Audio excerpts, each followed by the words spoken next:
So, Mord's wondering about the 63 ships, huh? Okay, let's take a look.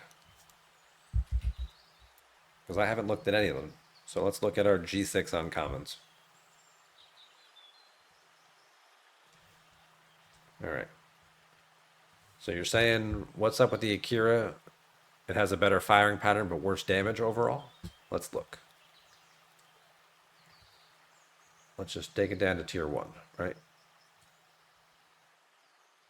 So its DPR average is a base value here. You're looking at some base values on the weapons.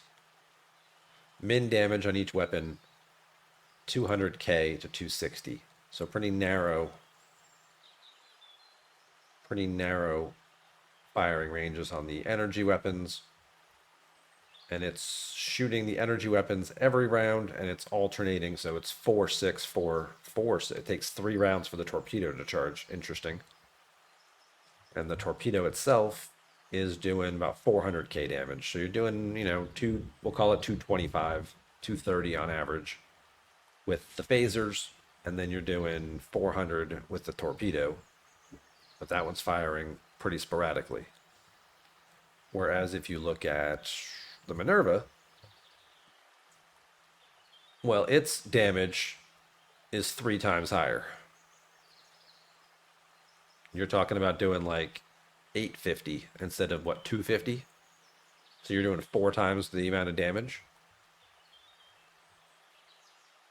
Now the weapons alternate, so there's your balancing act, right? Your weapons alternate rounds. So if you're projecting it out over the course of a 6 or 8 round fight, Honor Guard Worf goes through 8 rounds if you're thinking PvP or Phlox or whatever. So if we presume this fight's going to go to 8 rounds, like how many shots will have been fired and what's the overall damage that'll potentially have been done? And they try to keep those things at least in the same vicinity of each other. Unfortunately, that doesn't take into account all of the, buffs and strategies and the fact that we as players try and end the fight in like the first round.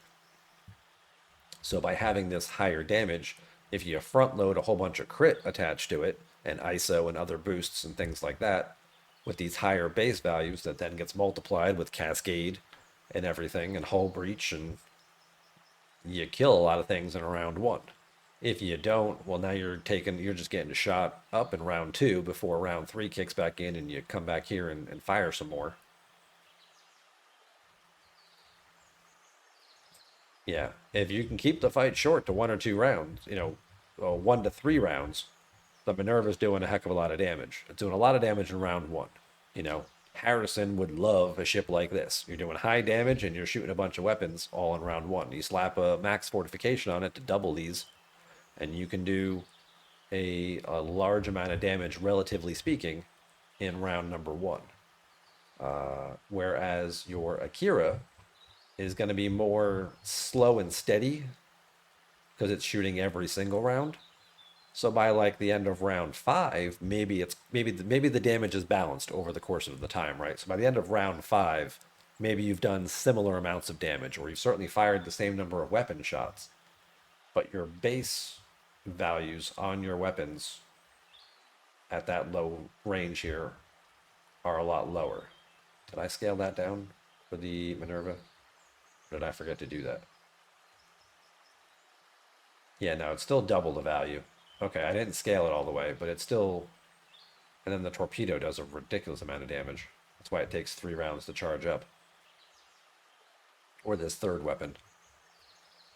This third big cannon. Like the boomstick. And then if we go look at the Negvar, and we just kind of scale this one down. Well, the Negvar's firing pattern is a little more splitting the difference. Like it has this one weapon that fires all the time. And then it has this other cannon that alternates, but only shoots once, not twice, and it alternates rounds. And then you've got a torpedo that fires in round 2, 5, and 8. It takes 1 round to charge and then 2 rounds to reload.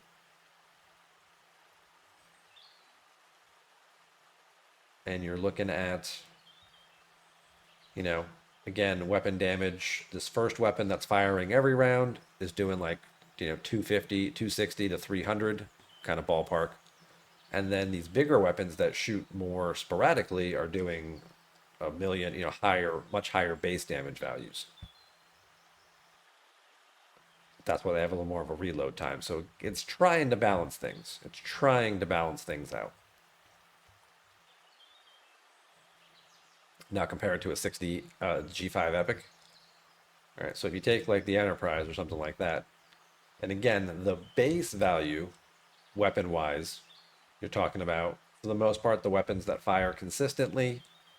I mean, you look at the number of shots, right, on the Enterprise. This is an Enterprise D. This is, just low tier, whatnot, but look at the firing pattern. Is this right? This many shots? This is kind of a lot. Kind of all over the place, but it's a lot of weapon shots. And their damage values start lower, but because of the fact that you can probably already have these scaled up, like if you're already at like, we'll call it tier 10 on this thing here, well, now your base values are fairly high on your weapons and you're throwing a lot of shots at them. That's why a lot of players don't feel like the G6 uncommon is a big upgrade for them over their G5 Epic, because you're taking, by the end of round 2, you're talking about 14 weapon shots for comparable damage numbers. And that's why players, I guess, feel part of the reason why they feel more. These are also easier to repair, and they use your old materials where you have billions of materials and speed ups, as opposed to the new Sigma stuff you may not be able to with your G6. But also just again the number of shots and weapons and things that they're firing off here. You're looking at, again, you probably, even if you don't have it max and it's only like tier 9, we'll say, you're still looking at well over, this is 300K, but this is 1.5 million. This is over 1 million damage. How many shots and whatnot are we getting here with the D'Deridex? We got a gun that fires all the time. I mean, this firing pattern looks very familiar. In fact, if I put these side by side, I'm going to say that the firing patterns of the battleships are almost identical. G6, uncommon, Negvar, right? Did these not look the same?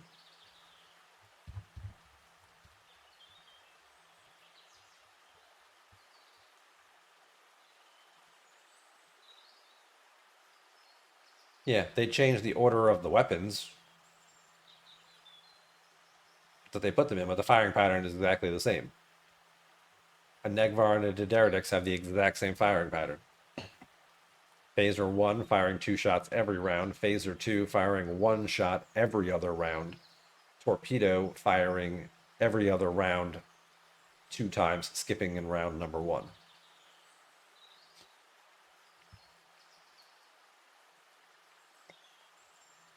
So now you're just looking at what are we talking about for damage values?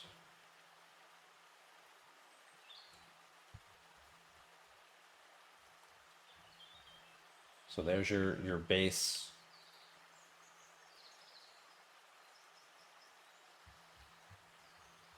This is your D'Deridex. What tier is this? Hang on, let's scale this down. Let's go to like tier 4 here, and this is like tier 9. We'll go to like tier 3. Just kind of getting a basic one, upgraded a little bit. Energy weapon 1, energy weapon 2, fairly similar value. All right, we'll go to tier 4. Fairly similar values at tier 4. Yeah, almost identical values at tier 4.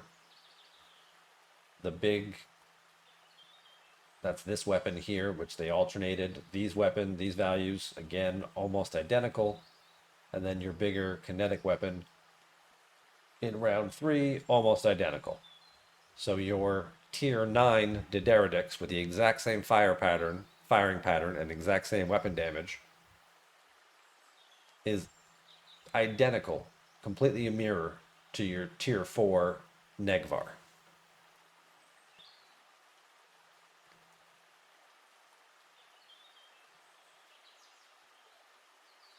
And then you start looking at, all right, so what are the other stats here you're talking about? Hull health and things like that.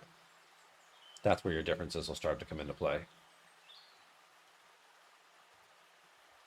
Base hull health, obviously higher. Shield health, higher. That's where you're getting your more power coming out of your G6.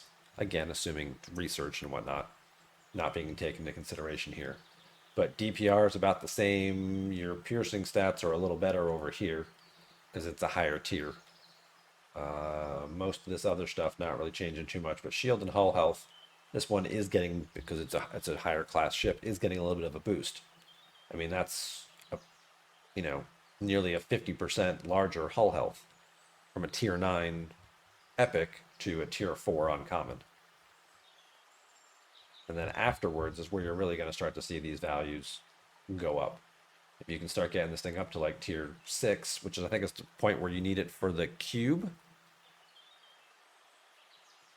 No, they got to go to tier 8 or something like that for the cube, tier 8 or tier 9. But even if you take it up to like tier 6, right, where you start using rares, well, you're using rares a little earlier. You're using rares when you go from, get to 4, use a little bit of rare ore, but rare parts come in when you're trying to go from 4 to 5.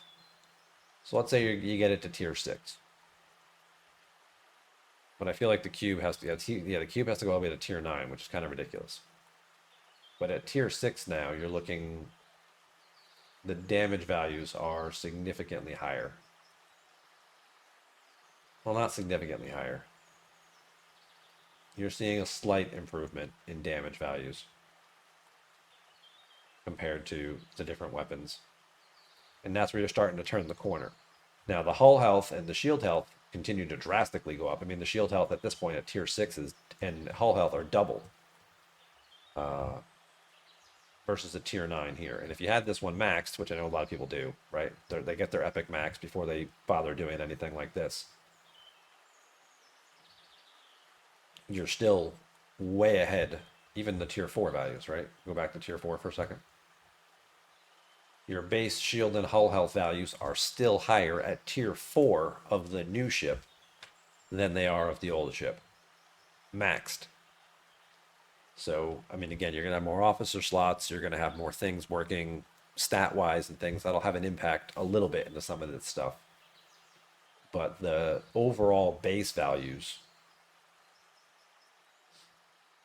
this is why they feel like that next class of ship is better. And this is why they continue to push people to keep trying to get these ships. And they keep designing things like solo waves where you need, higher hull health, and they make fights take longer with these, charged entities and or whatever, to keep pushing and testing your hull limits, because it's not just a damage race. There's also other factors going on here.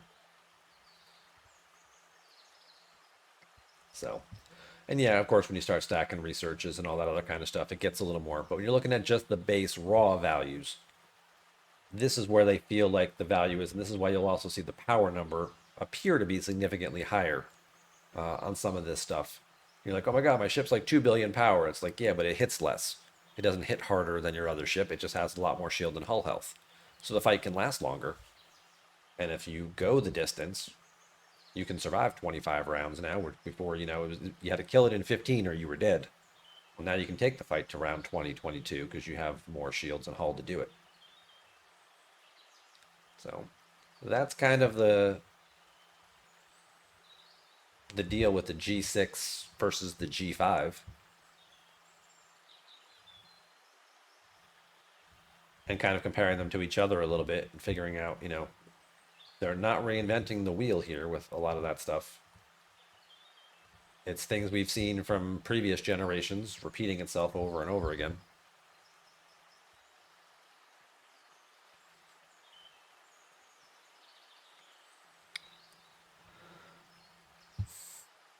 Yeah, the Akira weapons the weapons themselves just shoot less. They just are have less damage, right? They just are supposed to fire more often or more consistently. So I guess that's the balancing act. So I'll scroll back up, see if I missed anything.